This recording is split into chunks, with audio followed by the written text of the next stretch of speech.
오늘 말씀은요, 제목이 끝이라고 생각될 때라는 주제를 가지고 말씀을 전하려고 해요. 제가 최근에 목사라는 직책 때문에 많은 분들과 얘기를 많이 나누다 보면 내가 정의를 내리거나 이렇게 하면 좋겠다, 저렇게 하면 좋겠다 말하기 어려운 상황을 많이 직면하게 돼요.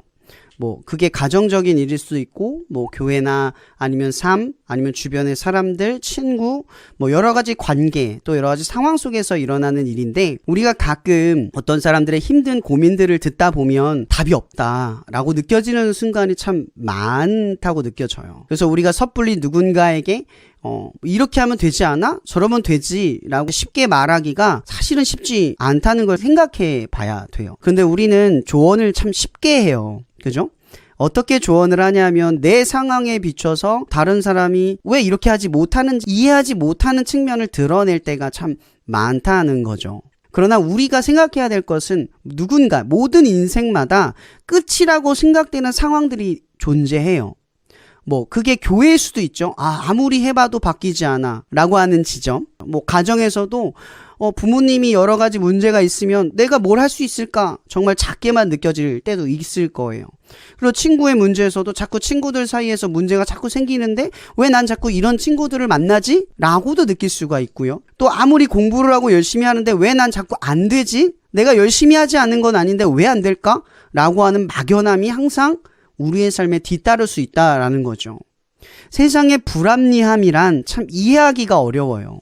그게 자기의 문제 때문이든 아니면 세상적인 문제 때문이든 우리 인생에는 우리의 인생 자체가 얼마나 그 상황보다 보잘것없는지를 자꾸만 발견하게 된다라는 거예요. 그럴 때 우리는 어떻게 하죠? 뭔가를 처음엔 시도를 해요. 뭔가를 바꿔보려고 노력을 하잖아요. 근데 시간이 지나고 나면 그것이 반복되고 또 무너지면 어때요? 다시 하고 싶어져요? 어차피 안 돼. 해봤어. 많이 듣던 얘기죠? 그런 일들이 벌어져요. 오늘 에스라서를 읽어봤잖아요. 오늘 이 에스라서의 이야기는 어떤 이야기냐면 바로 이거예요. 이런 유대인들이 바벨론의 포로로 있다가 유대 땅으로 돌아갔어요. 그리고 그곳에 성전을 세우고 그리고 예배를 드리기 시작을 했어요. 여러분, 이러한 상황이 되면 좀 달라져야 되는 거잖아요. 그죠? 여러분, 이 에스라라는 사람은 이 에스라 초반에 뭐라고 나와 있냐면 왕이 신뢰하고 왕이 지혜를 물었던 사람이라고 말해요. 그만큼 이 에스라가 이 바벨론 땅에서 중요한 직책을 맡았고 인정받는 사람이었다는 거죠. 굳이 구태여 더 나은 성공, 더 나은 삶을 위해서 예루살렘으로 갈 필요가 없었던 사람이었다라는 거거든요. 그의 순전한 열심은 하나님의 말씀 때문이었고 그 말씀 때문에 이 유대인들과 함께 예루살렘 땅으로 돌아간 거예요. 거기서 학사 겸 제사장의 역할로 이 유대인들을 가르치고 개화시키기 위한 일을 위해서 그 꿈을 위해서 그곳에 간 거예요. 여러분, 에스라가 얼마나 열심히 했겠어요. 여러분, 처음에 이 유대인들이 예루살렘에서 쫓겨났던 이유가 뭐예요? 하나님을 배역했기 때문이잖아요. 하나님을 떠났기 때문이었어요. 맞죠? 그래서 그들은 그 떠났던 포로의 시기를 잠잠히 기다리면서 이 예레미야의 말씀 70년 뒤에 돌아올 것이다는 그 말씀을 기다리면서 그곳에서 견뎠던 사람들이에요. 그걸 알았던 사람들이기 때문에 어디로 돌아온 거예요? 예루살렘으로 돌아온 거죠. 여러분, 그만한 각오로 돌아왔으면 전과 같으면 안 되는 거 아닌가요? 그만한 생각으로 하나님을 믿기로 했으면 그 전으로 돌아가면 안 되는 거 아닌가요? 여러분, 에스라와 유대인들은 그런 각오와 마음을 가지고 유대 땅에 돌아왔어요. 모든 것이 다 무너져 있고 자기 집조차도 제대로 건설되어 있지 않는 상황에 성전을 세우기 위해 그리고 예배를 드리기 위해 그곳으로 돌아간 거예요. 아무것도 보장되어 있는 게 없는 상황에도. 근데 오늘 에스라서 오늘 말씀에 10장의 말씀에 무슨 내용이냐면 그렇게 열심히 말씀을 듣고 사모했고 감동을 받고 하나님을 찬양하고 예배하고 말씀을 듣기로 했지만 그 이후에 어떤 일이 벌어져요? 모압과 암몬 자손과 통혼을 하고 하나님의 예배의 성전, 그 성전 곳간에 이방인의 처소를 만들고 더러운 우상 숭배를 곳곳에 만들어 놓고 하나님도 아니고 예배를 드리는 것도 아닌 이상한 공간으로 하나님의 성전을 무너뜨려 놨어요. 돌아왔던 사람들이. 여러분, 오늘 이 본문의 에스라가 그러한 광경을 보면서 성전에 홀로 남아 울고 있는 장면이 얼마나 절망스러웠을까요? 보세요. 그들이 하나님을 떠나서 포로가 됐는데 그걸 떠나서 다시 돌아왔는데 다시 원점이에요. 이 에스라가 어떤 마음이었을까요? 아무리 해도 안 되는구나. 여전히 우리는 안 되는구나. 그 막연하게 멈춰선 거예요. 여러분, 에스라는 지금 모든 삶의 의욕을 잃어버렸어요. 그가 얼마나 열망하는 마음을 가지고 바벨론 땅을 떠났어요. 그곳에서 하나님을 믿고 예배드리는 그 뜨거운 예배자의 그 유대 땅을 얼마나 그리워하며 그려가면서 그곳에 왔어요. 그리고 그곳에서 열심히 했단 말이에요. 그런데 얼마 지나지 않아 500년 전에 일어났던 일이 근 몇 년도 되지 않아 다시 일어난 거예요. 그럼 이 정도 되면 어떻겠어요? 여러분들이라면 어떻겠어요? 포기하겠죠. 멈춰설 수밖에 없을 거예요. 이러한 절망 가운데 지금 에스라가 있는 거예요. 성전에 홀로 남아서. 그럼 이런 비슷한 인물 하나가 또 있는 거 아시죠? 누구죠? 사무엘. 이러면 사무엘은 여호와의 꺼지지 않는 등불로 묘사가 돼요. 아직 꺼지지 않았대요. 수많은 그 엘리라는 제사장이 예배를 드리는 곳에 예배를 성대하게 드리고 성막도 있는데 끝까지 예배의 처소에 남아있었던 사람은 사무엘 하나밖에 없었어요. 그가 어떠한 심정으로 있었을까요? 어린 마음이었을지라도. 어른들을 보며 어떤 마음이었을까요? 상황을 보고 어른들을 보면서 어떠한 꿈과 희망이 느껴졌을까요? 그 어린아이에게. 심지어 오늘 에스라는 학사 겸 제사장의 역할을 할 만큼 지식도 많고 인생에 대한 많은 경험들이 쌓여있던 사람이란 말이에요. 그런 인물이 무너진 거예요. 처참하게 무너진 거예요. 그리고 그 무너져 있는 에스라의 곁에 여전히 하나님을 떠나지 않았던 소수의 사람들이 찾아와 그를 격려하며 다시 일어나 시작하십시오. 우리가 함께 하겠습니다 라고 하는 장면이 시작되는 거예요. 여러분, 우리는 이러한 상황을 참 많이 목도해요. 정말 끝이라고 느껴지는 상황들이 참 많아요. 그래서 손을 놓아버릴 수밖에 없는, 아니 놓아버린 일들이 굉장히 많죠. 이런 오늘 찬양의 고백 중에 주가 일하시네라는 그 찬양의 고백이 저는 참 오늘 이걸 준비하면서 그 가사가 참 많이 깊이 묵상이 되어졌어요. 이런 주가 일한다라는 건 여러분들이 일할 때 일하시는 게 아니라 우리가 일하지 않는 순간에도 일하고 있고 우리가 좌절과 절망 속에서 멈춰서 있는 순간에도 일하고 계시고 우리가 별 볼 일 없이 느껴지는 그 사소한 일을 반복하는 그 순간에도 하나님이 일하고 계신다라는 뜻이에요. 그러니까 단 한순간도 하나님의 일하심은 멈춘 적이 없다. 아끼지 않는 자에게 하나님은 더욱더 적극적으로 당신의 일을 드러내 보이시고 그 일에 우리를 초대하시고 그 일을 완성해 가신다라는 뜻이에요. 여러분들의 일을 완성하는 게 아니라 하나님이 일을 여러분들을 통해 이루신다는 거죠. 우리는 그저 그 일에 동참을 받고 부르심을 받고 요청을 받았을 뿐이라는 거예요. 그러나 그걸 깨닫고 그걸 찾고 그걸 발견하고 찾아가는 건 우리들의 역할이라는 거예요. 어둠이 우리를 삼키지 않도록 그 절망이 우리를 압도하지 않도록 그 중에서도 일하시는 하나님을 신뢰하면서 내가 무언가를 해야 할지를 찾아내는 사람에게 하나님이 역사하신다라는 거죠. 저는 오늘 이 에스라를 묵상하면서 누가복음 9장 1절에서 6절에서 나오는 이 말씀을 생각해봐요. 마가복음 9장에서도 똑같은 내용이 소개가 되는데요. 변화의 산, 지난주 얘기했죠? 변화의 산에 다녀온 이후에 제자들이 귀신 들린 자들을 고치지 못하잖아요. 그래서 예수님께서 돌아오자마자 뭐라고 말씀하시냐면 믿음이 없고 패역한 세대여 내가 얼마나 너희와 함께 있으며 너에게 참으리요 내 아들을 이리로 데리고 오라 하시니 이 말씀이 이전에 9장 1절에 이런 말씀이 있더라고요. 예수께서 12제자를 불러 모으사 모든 귀신을 제어하며 병을 고치는 능력과 권위를 주시고 여러분 오늘 이 누가복음에 제자들이 귀신을 제어할 능력이 없어서 그들을 통제하지 못했던 게 아니에요. 분명하게 예수님이 말하는 건 뭐냐면 그 능력의 실태가 믿음으로 기반한다라는 사실에 대해서 이야기를 하는 거예요. 제자들은 예수님이 주신 능력과 권위를 받았어요. 그것을 믿음으로 삼지 말라는 거죠. 여러분 능력이 믿음입니까? 바뀌는 것이 여러분의 믿음이에요? 변화가 되고 결과가 나타나는 것이 믿음이에요? 능력 자체가 믿음이 되면 우리는 능력이 있을 때에만 믿음을 알 것이고 능력이 없을 때는 믿음이 없다고 말할 거예요.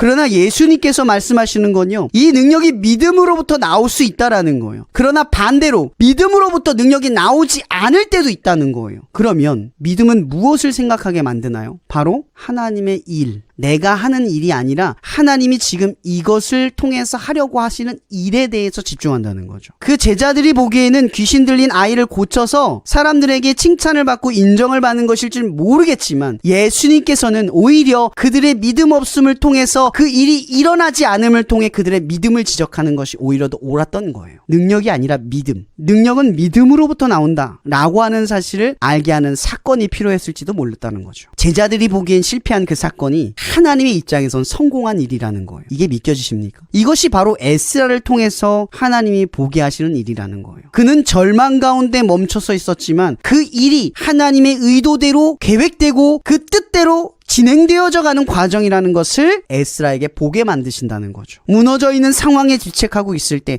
하나님이 여전히 그 무너져 있는 사람들을 통하여서 그 중에 몇을 건져 에스라와 함께하는 사람들을 통해 계속해서 하나님의 일을 이루어 가신다라고 하는 그 특별한 사실, 그걸 에스라에게 일깨워 주신다라고 하는 거예요. 이런 고린도 후서에서 바울도 똑같은 일을 겪어요. 얼마나 절망스러웠냐면 그가 고린도 후서 13장 1절에 이런 말을 해요. 내가 이제 세 번째 너희에게 가리니 두세 증인의 입으로 말마다 확정하리라. 여러분 이게 무슨 말이냐면 여러분 고린도 전서 후서죠. 그죠? 편지의 순서로 보면 한 번 보낸 거고 후서가 2번 보낸 거예요. 그리고 3번 보낸 거예요. 다른 교회보다 왜 특별히 고린도에 편지를 많이 보냈을까요? 생각해 본 적 있으세요? 고린도가 특별해서가 아니에요. 특별히 고린도에 문제가 많기 때문이에요. 여러분 사람들은 초대교회 하면 뜨겁고 대단하고 놀랍고 역사가 일어난 것만 생각하죠. 그런데 실제로 초대교회는요 이렇게 쉽게 문화에 무너지고 주변 상황에 무너지고 율법에 유혹되고 여러 가지 상황 속에서 변화되지 않는 사람들의 말과 거짓된 사람의 전통, 분파, 여러 가지 논쟁이 더 많았던 시기가 초대교회였어요. 여러분 사도 바울이 가는 곳마다 하나님의 능력을 나타냈다라고 말하지만 여러분 바울이 그 능력을 전하고 변했던 곳마다 지나쳐 나오면 상황이 이런 거예요. 그가 갈라디아를 넘어가서 에베소로 가면 또 이런 거예요. 그래서 자꾸 편지를 보내야 되고 연락을 해야 되고 순회를 해야 되고 찾아가야 되고 방문을 해야 되는 거예요. 심할 때는요 이 바울이 찾아가면 그가 너무 질타를 많이 한 나머지 그를 반기지 않았던 교회들도 있었어요. 그가 그들을 위해서 헌신하고 수고했지만 그걸 알아주기는커녕 오히려 다른 지도자를 세워서 바울을 배척했던 곳도 있었어요. 여러분이 이 바울이라면 어땠겠어요? 가르쳐도 소용없네. 복음을 전해도 소용이 없네. 해도 끝이 없네. 진짜 변하고 있는 게 맞아? 정말 달라지고 있는 게 맞아? 라는 생각이 들지 않겠어요? 이런 복음의 수많은 인물들이 바로 이러한 과정을 거치고 있다는 거예요. 그런데 우리의 삶도 마찬가지라는 거예요. 제가 초반에 뭐라고 했죠? 우리의 삶의 많은 것들은 대답하기 어려운 것들 투성이라고 했어요. 바로 바울이 직면한 것, 이 에스라가 직면한 것, 그리고 이 예수님께서 제자들을 통해 직면한 것. 보세요. 예수님조차도 제자들을 보면서 한탄을 하는 거예요. 이 믿음이 없고 패역한 세대예요. 내가 얼마나 너희에게 보여주어야 너희가 하나님의 뜻대로 살겠느냐. 여러분 예수님께서 그러고서 멈추셨나요? 바울이 그러고서 교회를 위한 일을 멈춰섰나요? 에스라가 그러고 나서 이 유대를 위한 일을 멈춰섰나요? 요셉이 그렇게 무너지고도 하나님을 위해 하는 일을 멈춰섰나요? 이 밖에 수많은 인물들이 여전히 그 막연하고 아무리 해도 바뀌지 않는 상황 속에서 자기가 해야 할 일을 찾으려고 했어요. 왜일까요? 내가 일하는 게 중요한 게 아니라 하나님의 일하는 것에 내가 동참하는 것이기 때문이라는 거죠. 반복되는 그 일상에 있을지라도 그 상황 속에서 나에게 주어진 하나님의 미션이 숨겨져 있기 때문인 거예요. 그 일이 필요하실 수 있다는 거죠. 중요한 것은 전도에 미련한 곳으로 하나님은 우리를 구원하시려고 해요. 여러분 우리가 하나님을 위해 하는 일은 미련한 거예요. 별 볼 일 없고 보잘것없는 거예요. 그런데 하나님이 그 별 볼 일 없고 보잘것없는 우리를 통해 일하고 싶어 하신다는 거예요. 이게 중요한 거라는 거죠. 그래서 하나님은 여전히 에스라와 같이 바울과 같이 예수님처럼 무너져 있고 절망 가운데 무엇을 해야 할지 모르는 그 상황 속에서도 여전히 하나님을 위해 하는 일을 멈추지 않기를 바라고 계신다라는. 우리는 찾아야 돼요. 이러면 사명이라고 하는 건 어쩌면 보물찾기와도 같아요. 내게 지금 뭘 해야 할까? 내가 지금 뭘 까먹었을까? 내가 뭘 잊고 있을까를 생각하는 거예요. 여전히 내 생각, 내 계획대로 살아가는 게 중요한 게 아니라 그 너머에 있는 빛을 발견하는 게 중요한 거죠. 그러니 그리스도인들이 무언가 무너지고 절망 가운데 혹은 내 삶에 어떠한 일이 막연하게 느껴지고 내 인생에 답이 없다고 느껴지는 순간에 한 걸음 나아갈 수 있는 힘은 바로 이것 때문인 거예요. 저는 잠잠히 묵상해 봅니다. 여러분 예수님은 빛이십니다. 그리고 세상은 어둠이에요. 세상을 바라보면 내가 어디로 가야 할지 찾기가 어렵습니다. 그러나 빛을 발견하면 어디를 가야 할지는 분명해집니다. 그리고 그곳을 가야 할 때 무엇을 해야 할지도 분명해집니다. 여전히 우리에게 필요한 게 뭘까요? 믿음입니다. 하나님을 신뢰하는 마음. 하나님을 여전히 신뢰하고 여전히 이 막연한 상황 속에서 내가 뭘 해야 할지를 찾는 마음. 그 일을 통해서 변화되기 때문에 해야 되는 게 아니라 그 일이 막혔을 때 절망에 이르는 것이 아니라 하나님의 일하심을 믿고 행동으로 옮기는 지금을 살아내는 것이 필요하다는 겁니다. 여러분 저의 10대는 정말 최악이었습니다. 사는 게 고통스러웠고 사는 것이 의미가 없었어요. 매일매일이 무엇을 해야 할지 왜 사는지를 찾기가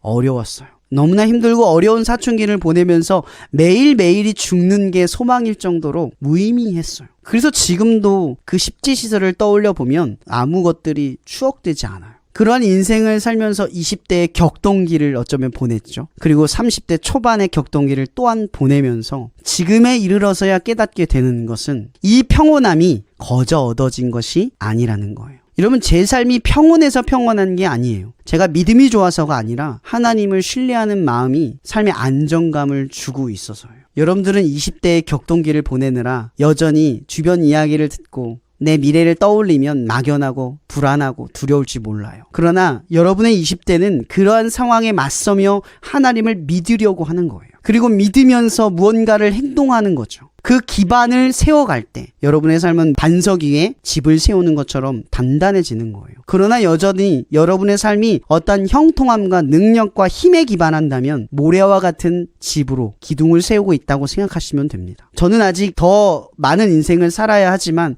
이 인생에서 깨달을 수 있는 건 삶의 온전한 평온은 삶에서 얻어지는 게 아니라 하나님을 신뢰하는 믿음에서 찾아오는 겁니다. 이런 믿으면 삶의 안정감과 평온함이 찾아옵니다. 주님께 맡기면 그 어떠한 일에 일희일비하는 마음이, 그 요동치는 마음이 점점 희미해져 갑니다. 여전히 저는 그러한 씨름을 반복하고 있고 그러한 삶 속에 살아가고 있지만 여러분들의 20대는 바로 그러한 훈련을 통해서 세워져 가야 함을 믿습니다. 여러분들의 삶 속에 끝이라고 생각될 때, 더 이상 무언가를 해도 소용이 없다고 느껴진 순간에, 지금 이 순간 내가 아무것도 아니라고 생각되어져서 모든 것을 내어버리려고 할 때 오늘 이 말씀을 기억했으면 좋겠습니다. 에스라를 다시 일으킨 하나님, 요셉을 끝까지 나아가게 하신 하나님, 사무엘을 하나님의 등불로 만드신 하나님, 예수님의 끊임없는 헌신으로 그 제자들을 포기하지 않았다. 요한복음 말씀에 끝까지 사랑하셨다 라고 하는 것에 도전받는 여러분들이 되기를 바랍니다. 여러분, 세상을 사랑해서, 교회를 사랑해서 여러분들이 더 수고로이 살아가는 게 아닙니다. 우리의 기본은 하나님을 사랑해서입니다. 하나님을 사랑하니까 교회를 사랑해야 하고, 하나님을 사랑하니까 내 가정을 사랑해야 하고, 하나님을 사랑하니까 내 친구를 사랑해야 하고, 하나님을 사랑하니까 내가 하는 일에 대한 의미를 생각해야 하는 줄 믿습니다. 오늘 말씀이 도전이 되어서 여러분의 삶의 수많은 여정에 빛을 발견하는 은혜가 있기를 주님의 이름으로 축복하며 오늘 말씀을 마치겠습니다. 기도하겠습니다.